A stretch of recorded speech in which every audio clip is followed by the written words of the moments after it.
It's part 8 of the Luxembourg Bridge campaign, where last time we stormed up through the British Raj and took them out with our leading Luxembourgian vanguard, but the USA joined the war and undid all of our previous gains in South America. Luckily the Ice Boys just about survived.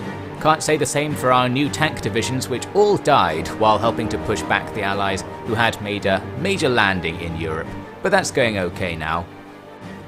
We're going for the next stage on our world tour because our troops are sailing down into Southeast Asia, where there are various little bits of conflict going on. So first, we're going to land in Malaysia and try to close up that pocket you can see there around an airfield. That would free up tons of Comitern troops. Meanwhile, on the European front, things are better than they were. The front line's been pushed forward, so now the enemy still have a serious foothold. But our side keeps attacking them, and now and again we're pushing them back a little bit. So it's getting better and better over time, and I even threw in a couple of my own divisions to help out. Here we managed to get over one of the rivers and capture a nice key territory, although there's another river right next to it. But still, that enemy pocket is shrinking. Soon they're going to lose a whole bunch of divisions, and the threat to Europe will be over. And then a bit later, while I was setting up for my attacks in Malaysia, we do get some news coming through that the Kingdom of the Netherlands capitulates, and that's going to be the end of that, for now anyway. As we've seen previously, capitulation doesn't mean they're out of the war, it just means they're waiting to come back. There are also still a bunch of small bits in Europe where the enemy have a presence, in particular up in Scandinavia.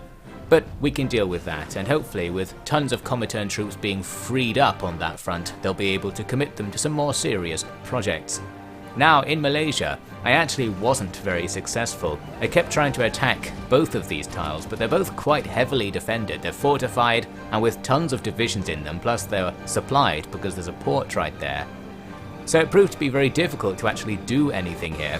I made plenty of attacks and failed plenty of times, hoping that maybe some of the failed attacks would just somehow turn into successful ones, as they sometimes do.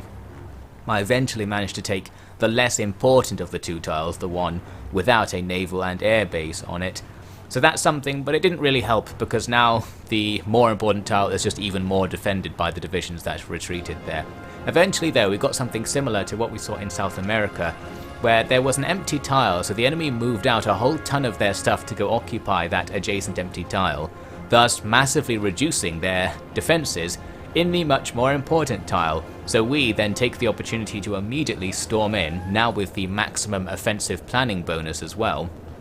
We're able to defeat all the divisions there, and before the enemy can come back, we will now have the airbase and naval base, meaning all the divisions will now be surrounded and are going to be vulnerable to getting deleted. So that's just what we need. From here, we'll just help the Comitern push on and do all of the engagements to make these guys disappear. They did still have a pretty strong stack here with high organisation and strength, but they actually died surprisingly easily. We started fighting them, I thought we were going to have to grind them down to the death, but after a while they just deleted themselves even without running out of organisation. I don't really know what happened there, but that made things easier. So Malaysia is now won. We're going to pop on over to Indonesia because there's another pocket situation where the north side of Sumatra Island has a whole bunch of enemy troops in it just standing around, and they are ripe for the destruction. Our stack is strong enough to win battles against them, so we just have to push them into a single tile and then gradually kill all of them, and that's going to be another pile of divisions taken out of the war. So already we've really helped in this theatre. We've taken out tons of enemy troops, and of course capturing that airbase and port earlier will be making a difference in the background, probably. After that, I thought, well, there are more little fights we could do around here, but I was eager to go take a look at the bigger fight currently going on, the fight between communist and fascist USA. So here we are, arriving on the western coast to see if we can influence this fight in any way. My first master plan was to just attack Canada, because I figured we could push through there without declaring war on the USA and just make things better for our side. The problem is I'm not allowed to go into Canada if the tile I'm using has neutral forces on it, and they all have neutral forces on them because the USA is manning the entire line. I hoped there might be one bit where it was just Canada or the Allies in general there. But no, we actually can't walk into Canada as it stands. I could try a naval invasion, but I didn't think of that. Instead, I was just looking around trying to see if there was a way for me to force my way into the USA instead. The thing is, the USA of course didn't participate in World War II, so they've got like maximum equipment and manpower possible at this stage in the game, meaning that even the most insignificant random tile in the middle has big, well-equipped divisions defending it, and many divisions too. They've also got forts along a lot of the front line, so no easy options for us here. I did though move up to the front line, sit there performing exercises for a while, and then declared war on the USA, preparing to do something. I figured maybe we can still break through, since we have seen before sometimes the enemy just walk away or an opportunity might present itself nearby. There is always a way to somehow get to the other side. In this case though, we stood here for a pretty long time and planned and attempted very briefly many assaults, but really nothing happened. What we were seeing is I could make attacks on the enemy divisions, but their organization just wasn't going down at all. So clearly they have all the best gear and stuff. These divisions have high stats, which we can't really see in the game, but we can infer it. So we're not really making any progress. I make tons of failed attacks and eventually just stopped, looked around the front line for a while more, didn't see any chances to do anything, and I gave up. So that was our USA portion of the Grand Tour. Nothing happened there, it was just kind of a deadlock and I left, trying to look for something better to do. There is something more productive happening. Looks like the Comitern are attacking Ireland, and I've got the Ice Boys there helping out on the front line.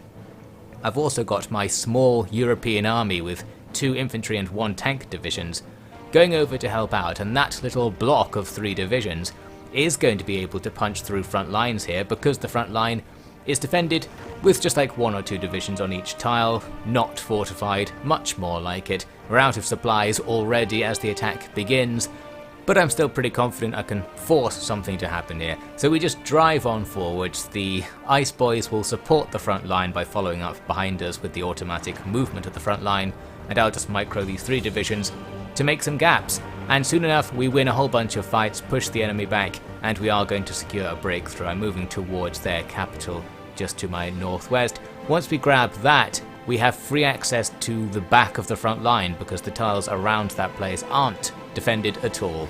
So we'll start moving up and surround this pocket, all the good stuff. If I detached my tanks, they might be a bit better because they could move faster on their own. Looks like we somehow got some supplies back too, that all looks good. Soon enough, Ireland's pretty much dead and they capitulate, which deletes a whole bunch of the divisions around here. Very handy. So that's that. We did do something successful after many failed attempts recently. We can keep going from here because we can attack Northern Ireland, might as well try and finish off the island as a whole. As for my main army, I actually brought it here to Brazil. There's an absolutely massive Comitern army here that is facing off against a way smaller army from Paraguay defending the front line to the west. But the AI's fallen into the classic trap of deploying 200 divisions on a front with no supply, meaning all of the divisions die of attrition, and actually it's roughly equivalent to having nothing here at all. As far as I can tell, there's nothing we can do about this. The AI just does this and then dies, and the only way to force it to not do it is to show up yourself and win the easy battles the AI isn't able to do because of the attrition. In this case though, we do run out of supplies before I can make any attacks, and I think I did attack and take 1 region and then just left because I saw that it just wasn't going to happen. There was no point us actually fighting on that front. I'm going to leave the AI to die. A massive problem for the Comitern because that's just going to eat up into our international resources forever as far as we can tell, so a huge handicap for us. I'm sending the main army now to Africa to see if they can resume my old campaign down there, while we're still microing and trying to advance bit by bit against Ireland, and that is broadly successful. There aren't that many British divisions here, so while I barely have anything myself and the Comitern hasn't committed much to this minor front, we can still make progress, especially with our 1 tank division that has the breakthrough stats and can push the enemy back. Here's what the main army is doing though. I came down to that set of ports along near the Ivory Coast that I took before because I wanted to take them again. This time, the situation's a bit better than it was last time because the Comitern control more of Africa. There are loads of little independent countries, so less United Kingdom dominance, and because of that, we can more effectively create pockets, and taking these ports makes a bigger difference because we really are cutting off enemy supply lines in some of the pockets. And very quickly, or very slowly I should say, we're able to move to the east. The battles are quick, we win fight after fight in brief engagements, then it takes a really long time to move forwards into the next big tile. So technically very slowly, we start moving that front line forwards, but no problems. And in Ireland, we've just isolated everything into Belfast. It's difficult to attack. Looks like the Comitern have actually moved most of their troops out of Ireland now, so it's kind of just us standing there. And I was hesitant to move in until I could get some sort of better attacking position or maximum planning, something like that, or maybe the enemy would just leave as they sometimes do. And here I am, finishing off this pocket in Africa. So this little African jaunt actually went way better than I thought, and certainly much better than the last time we tried to do this. We actually secured a big amount of territory, and in this battle here, we are deleting division after division, so massive enemy manpower losses inflicted as well. That's all good. So it looks like while South America is off the table, Africa is now looking good for our side. Checking back in with our comrades in the USA, it's not going very well. They're gradually losing their territory. So I think they're kind of doomed at this stage. They're not going to be able to out-recruit or out-produce the main USA in any way. And the Soviets aren't helping in particular because they've got 200 divisions dying in the Amazonian rainforest instead. So that's all going very poorly for us. Another invasion of Europe has happened. The Netherlands has bounced back again. We just can't hold those guys down.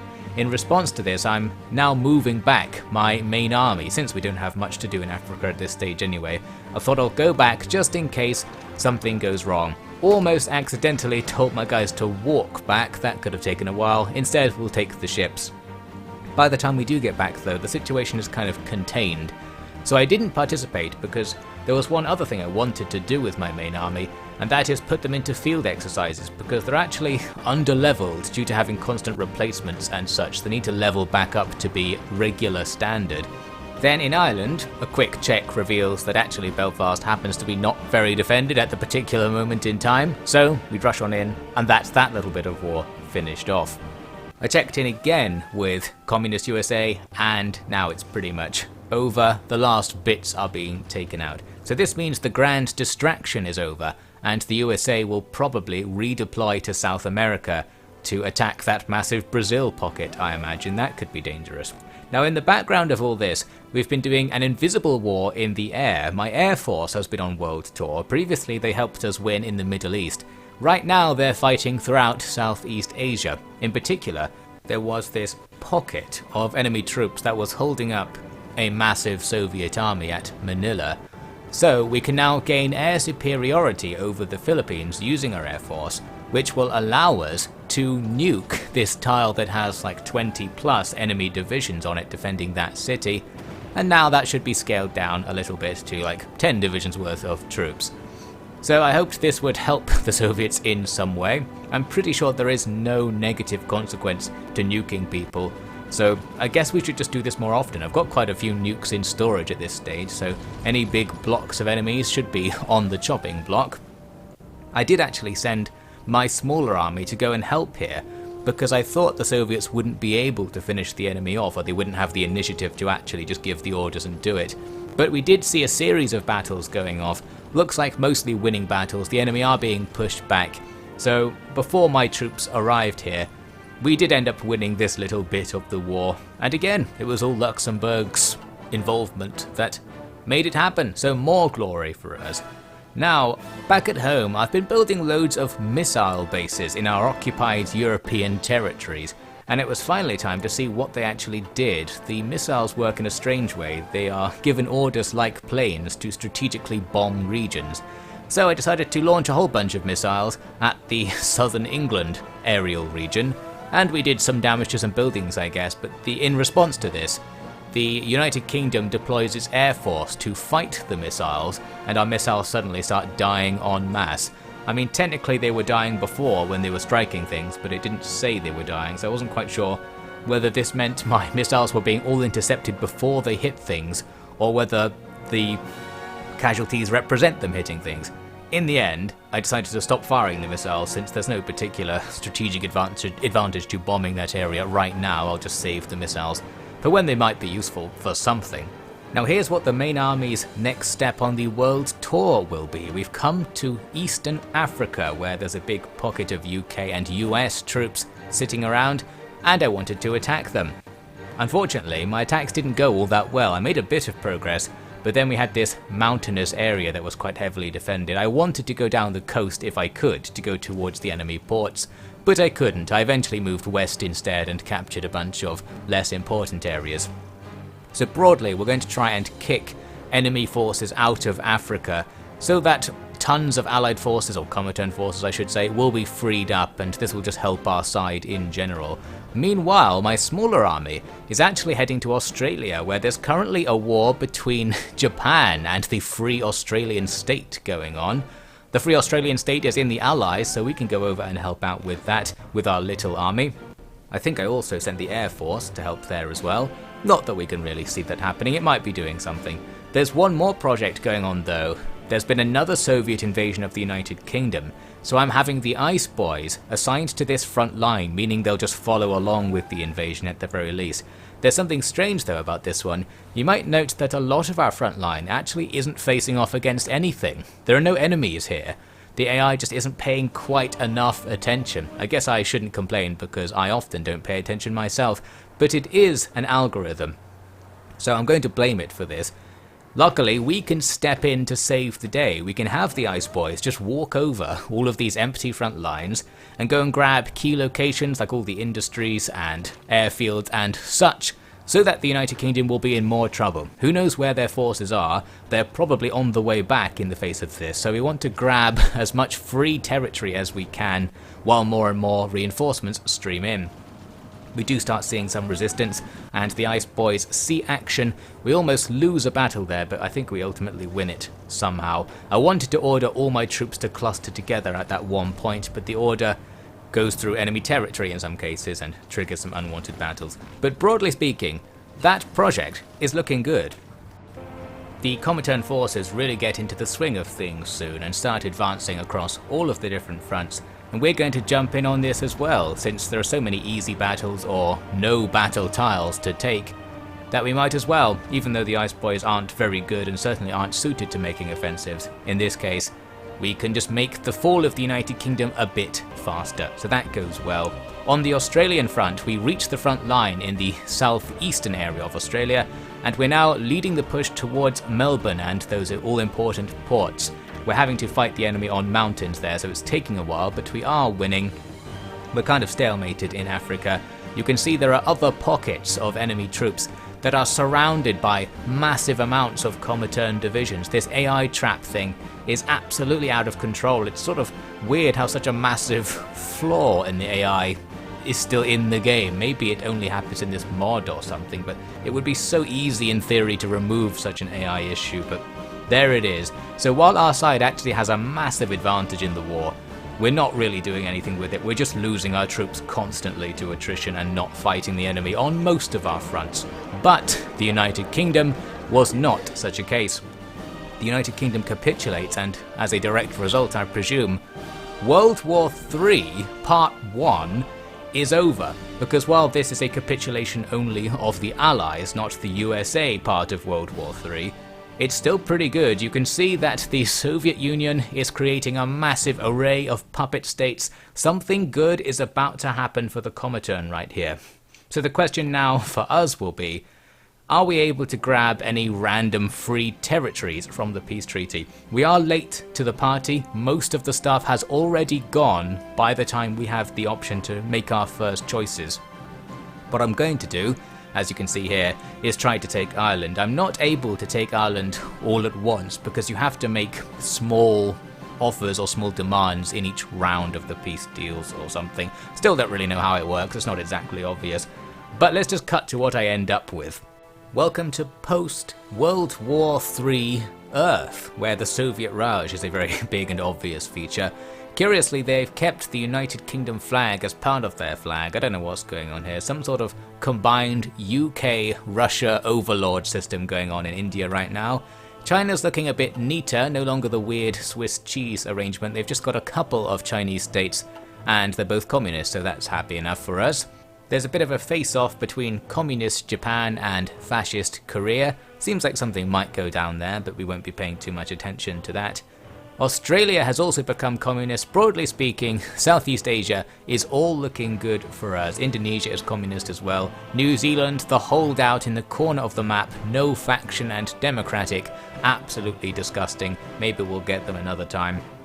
But broadly speaking, it's all good for us in this area. The Comitern has taken over. I don't think we have all of the factions in this little region, but we do have most of them, so that's good. Our enemy have none, perhaps most importantly. And here's the South American situation.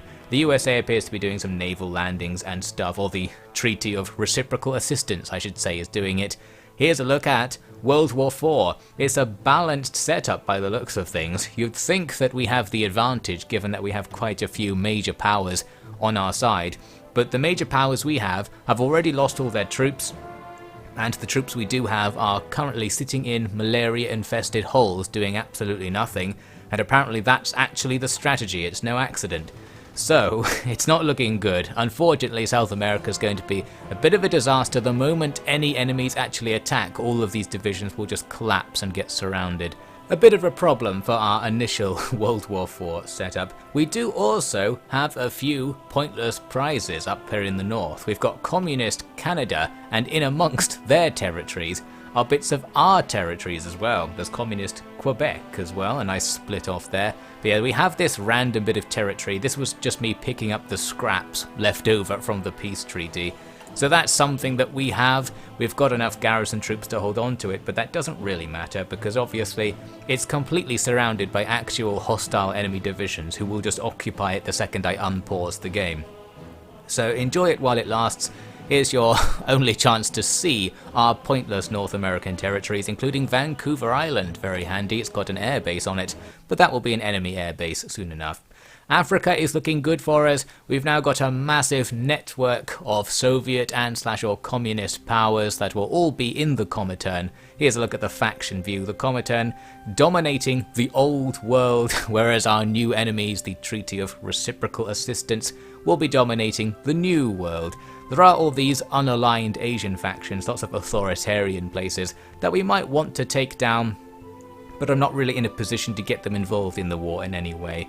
So from this point, it's World War IV time basically. The USA is going to immediately take over all of the Comitern stuff in the Americas, and it will then be an Americas versus everything that isn't the Americas war. You might think, well, we have the advantage there surely, but as I mentioned, our troops are either doing nothing or they're about to die, or they died already in World Wars II and III, whereas the USA has the advantage of barely participating in III and not participating at all in II. So this actually is going to be a difficult setup, and I know this because I've played a couple of hours in advance of this campaign. We are by no means on the verge of victory, as you might hope. The antics and the world tour will continue as Luxembourg strides forward into World War IV in the next part. Dem haben wir es geschworen.